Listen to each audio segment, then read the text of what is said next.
bismillah barki borom Tuuba asalaamaaleykum wa rahmatullahi taala wa barakatuhu ñoo ngi leen di nuyu di la ziar di leen bala xaq di leen bala xaq ñaan suñu borom bu bon ñu jégal di ñaanal Cheikh Mouhamadul Muntaxa mu yàgg loo tànn ak wér di fas yéene dikkaat ak yéen ci seen naafila bés bi guddi ñaar fukkeel gi ci weeru koor ku ca julli juróom-ñetti rakk bu ci na nga taraja fatiha benn yoon inna anzalnaahu benn yoon qul huwallahu ñetti yoon guddi ñaar fukkeel gi ku ca julli juróom-ñetti rakk bu ci na nga taraja fatiha benn yoon inna anzalnaahu benn yoon qul huwallahu ñetti yoon ku ko def dees na ko bindal tuyaaba ju toll ne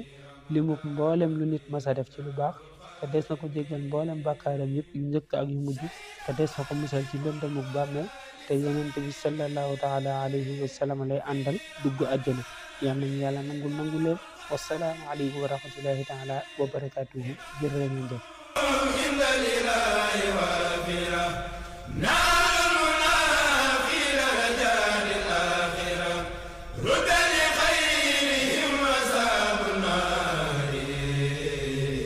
خير